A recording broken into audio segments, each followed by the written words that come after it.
Fronx Visakhapatnam సరిహద్దుల్లోని Atchutapuram సెజ్లో, అది అనకాపల్లి జిల్లా కిందకు వస్తుంది.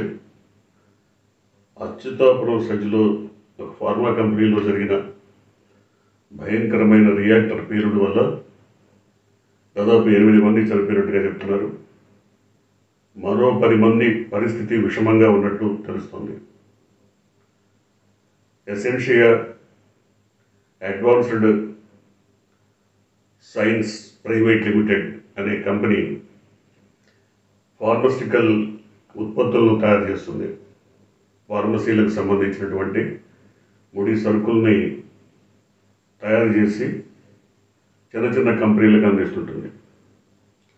దాదాపుగా అచ్యుతాపురంలో 10,000 ఎకరాల్లో ఉన్నటువంటి ఆ సెజ్ స్పెషల్ ఎకనామిక్ జోన్, దాంట్లో 3,000 ఎకరాలు కేవలం ఫార్మసీ కంపెనీల కోసమే కేటాయించారు. దాదాపుగా 208 ఫార్మసీ కంపెనీలు, బహుళజాతి కంపెనీలతో సహా దాంట్లో ఉన్నాయి. అయితే ఈ కంపెనీల పైన, ఈ పరిశ్రమల పైన సరైనటువంటి ఆడిట్ లేదు, నిఘా లేదు, దానిపైన అజమాయిషీ కూడా సరైనటువంటిది లేదు. కాబట్టి భద్రతా ప్రమాణాలకు సరిపడినంతగా కార్మికుల భద్రత కోసం తీసుకున్నటువంటి చర్యలు ఏ రకమైనవో తెలియజేసే సమాచారం ఏమీ లేదు. వందలు వేలాది మంది కార్మికులు దాంట్లో పనిచేస్తారు. వారి భద్రతకు సంబంధించి యాజమాన్యాలు తీసుకున్నటువంటి చర్యలు అంతంత మాత్రంగానే, అరకొరగానే ఉన్నట్టుగా వార్తలు వెలువడుతున్నాయి. ఈ నేపథ్యంలో ఈరోజు మధ్యాహ్నం 1:30 సమయంలో, లంచ్ బ్రేక్ సమయంలో రియాక్టర్ పేలి భారీగా మంటలు ఎగిసిపడ్డాయి. దాదాపు 3-4 అంతస్తులు ఉన్నటువంటి భవనంలో మొదటి అంతస్తులో ఈ రియాక్టర్ పేలింది.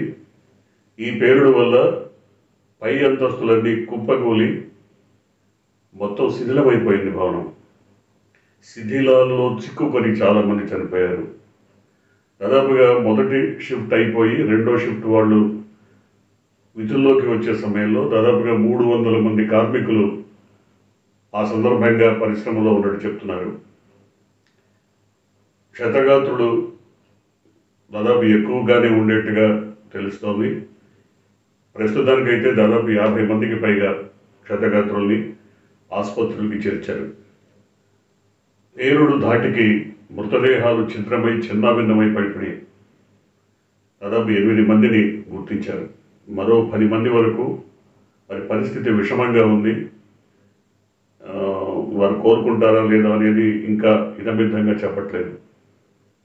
ఇంత భారీ ఎత్తున ఇంత గందరగోళం జరిగి వీరందరి పరిస్థితి అయోమయం, డెవలప్మైన పరిస్థితి ఉన్నప్పటికీ ప్రభుత్వం నుంచి ఏ రకమైన స్పందన ఉంది, ప్రభుత్వం ఏ రకంగా స్పందించింది, రాష్ట్ర ప్రభుత్వ స్పందన సాయంత్రం వరకు కూడా అంతంత మాత్రంగానే ఉందనేది కార్మికులు చెప్తున్నటువంటి మాట, కార్మిక సంఘాలు కూడా చెప్తున్నటువంటి మాట. ఎందుకని అంటే ఇంత భారీ ఎత్తున ప్రమాదం జరిగి మృతుల సంఖ్య పెరిగే అవకాశం ఉన్న నేపథ్యంలో ప్రభుత్వం ఏ రకమైనటువంటి చర్యలు తీసుకోవాలి, ఏ రకంగా స్పందించాలి, ఆ మేరకు స్పందన ఉందా లేదా, ఇది కార్మికులు చర్చిస్తున్నటువంటి మాట. ఎందుకంటే రాష్ట్ర ప్రభుత్వం హోంమంత్రి ఏదో జిల్లా కలెక్టర్ని ఫోన్ చేసి అడిగారు, ఇంకేదో చేశారు, ఇది కాదు కదా. హుటాహుటిన ఆ జిల్లాకు సంబంధించిన మంత్రులు కానీ, ఎంపీలు కానీ, ఎమ్మెల్యేలు కానీ ఘటనా స్థలికి వచ్చి కార్మికులకు అండగా నిలబడేటువంటి పరిస్థితి ఉందా, చేశారా? సాయంత్రం వరకు అయితే జరగలేదు. మరి ఆ తర్వాత ఏమన్నా వచ్చారో లేదో తెలియదు. ఎందుకంటే ప్రజాప్రతినిధులు వారిని ఎన్నుకున్న కారణం ఏంటి? వారు ఇట్లాంటివి ఏమన్నా ఉన్నప్పుడు తప్పకుండా ప్రజలకు లేదా ముఖ్యంగా కార్మికులకు బాసటగా నిలుస్తారు, అండగా నిలుస్తారనే కదా. కానీ వాడు ఆ మేరకు స్పందించలేదనేది ఇప్పుడు వినపడుతున్నటువంటి మాట. ఈ Essentia advanced science private limited దీంట్లో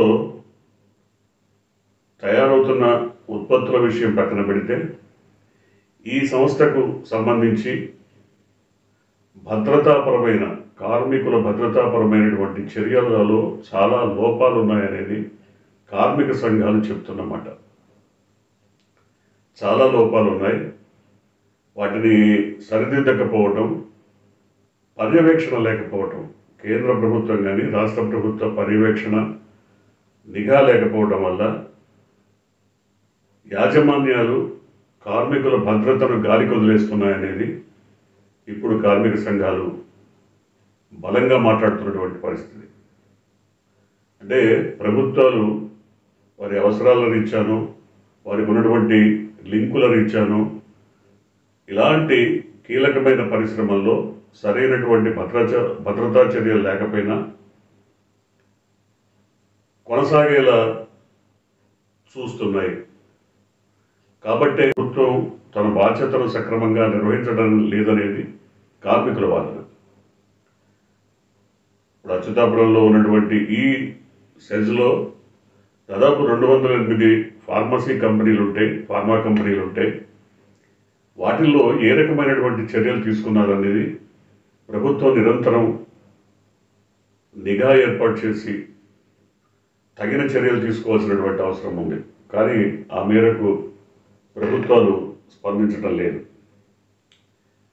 ప్రస్తుతం జరిగిన సంఘటన చాలా దారుణమైనటువంటి సంఘటన. ఈ దుర్ఘటనలో చనిపోయిన వారి పరిస్థితి పక్కన పెడితే క్షతగాత్రులైన వారిని స్థానికంగా ఉన్నటువంటి ప్రైవేట్ ఆసుపత్రుల్లో చేర్చారు. అలాగే గవర్నమెంట్ ఆసుపత్రికి కూడా కొంతమంది తరలించారు.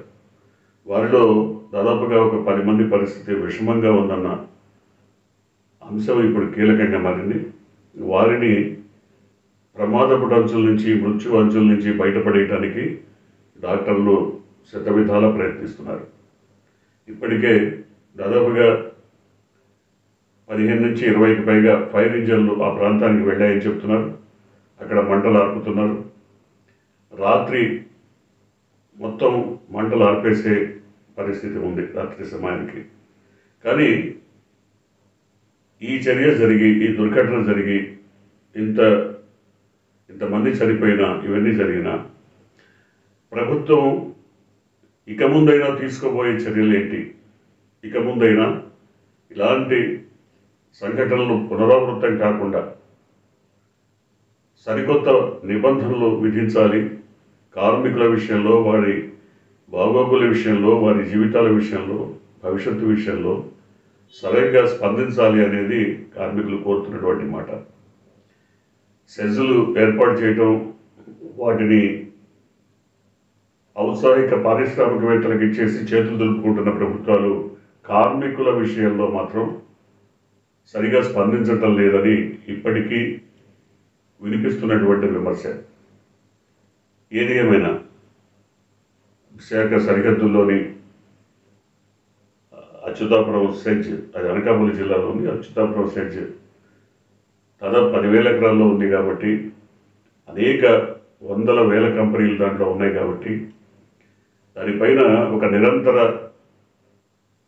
నిఘా వ్యవస్థ ప్రభుత్వం తరఫున ఏర్పాటు చేయాల్సిన అవసరం ఉంది. భద్రతా చర్యలు ప్రతి చిన్న సంస్థ కానీ పెద్ద సంస్థ కానీ కార్మికులకు సంబంధించి ఏ రకమైనటువంటి భద్రతా చర్యలు తీసుకుంటున్నాయో యాజమాన్యాలు తీసుకోకపోతే వాటి మీద ప్రభుత్వపరమైనటువంటి చర్యలు తీసుకునేలా ఒక వ్యవస్థను ఏర్పాటు చేయాలని కార్మికులు కోరుతున్నారు. చూద్దాం ఇప్పటికైతే ఈ దుర్ఘటన నుంచి ఎంతమంది బయటపడతారు, ఇలాంటి చర్యలు జరగకుండా ఈ కంపెనీ ఏ రకమైన చర్యలు తీసుకుంటుంది చూడాలి. చూద్దాం ఏం జరగబోతుందో.